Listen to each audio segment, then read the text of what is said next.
Hey, welcome into the arena. Today I want to talk to you about lessons and wise things that I learned from one of my mentors. And I've actually had quite a few of them. I've learned from a lot of guys and girls around the country, but I took lessons from David Hively for about 4 years, almost every week. And he lives about an hour away. I'd drive over there and take a horse. And gosh, a lot of what I know about starting colts and ground driving and a lot of things I learned from him. But there were just some things that he said that have stuck with me. And my students have heard me say these things. I've repeated them over and over. And maybe David heard them from someone else. I don't know. But I'm going to share some of them with you. I think they're pretty helpful as far as dealing with horses. The first one is the horse will tell you what he needs. David and I were leading our horses into the arena to start riding, and I asked him, what are you going to work on with that horse today? And he said, I don't know. He'll tell me what he needs. And what he meant by that was once you get on the horse, maybe you thought you were going to lope circles and work on that, but you get on him and he's real stiff to the left. Well, he told you what he needs. He needs you to work on him being stiff to the left. Okay, we humans always have a goal, and that's fine, but we need to be in tune to what the horse needs. Another analogy I would use, if your kid goes to school and makes 100 on the math test, and 100 on the science test, and 25 on the English test, what does he need to work on? So it's the same way with the horse. Second saying from David is, he said, you taught him that. And I was riding a horse I had at the time, and I cannot remember what the horse did, but it was something I didn't like. And I was complaining about the horse doing it, and he said, well, you taught him that.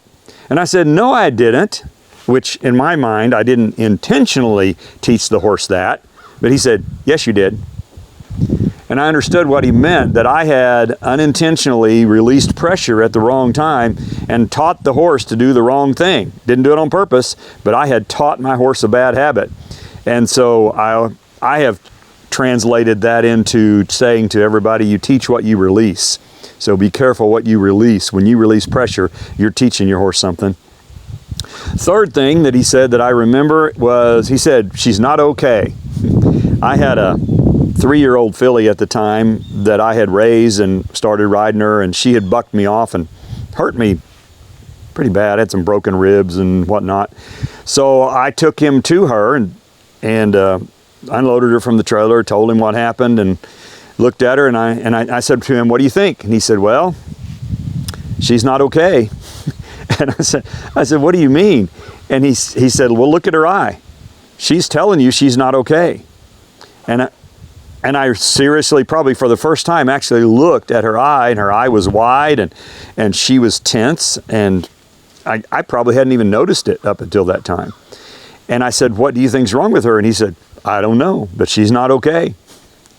And so I left her with him for a month, and all he did was groundwork her. And his groundwork was a lot more intense than mine is today, even though I do a lot of the things he taught me. And he worked her for 30 days, and I went back after 30 days and looked at her, and he was working her, and I said, what do you think? And he said, well, I don't know, what do you think? And I looked at her, and I said, well, she looks better, but she still looks like she's not, okay. And he goes, I agree. I said, okay, do 30 more days. He never got on her. He just groundworked her for 60 days. At the end of 60 days, I went back and I said, what do you think? And he said, well, look at her and tell me what you think. And I looked at her, she looked a lot better.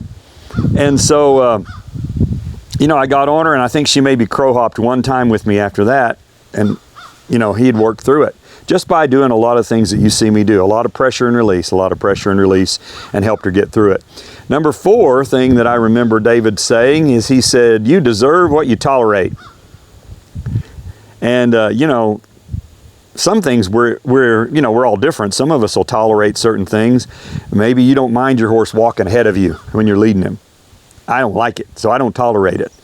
It's just kind of some of it's personal preference, but a lot of it is just bad training. If your horse is pushing on you with his nose when you're standing beside him, you need to fix that, but you deserve it. If you tolerate it and you don't do anything about it, then you deserve it because you're the boss. You're the leader.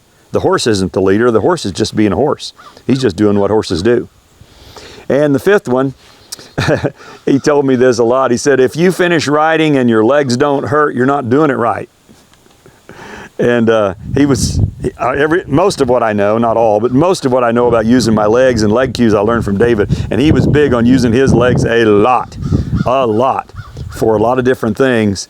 And it's true, you need to use your legs a lot. And I tell my students, you need to ride, your goal should be to ride 95% with your feet in your seat and maybe 5% with your hands. Okay, so just a few little tidbits from David Hively, and I'll pass them through me. Hope those will help you.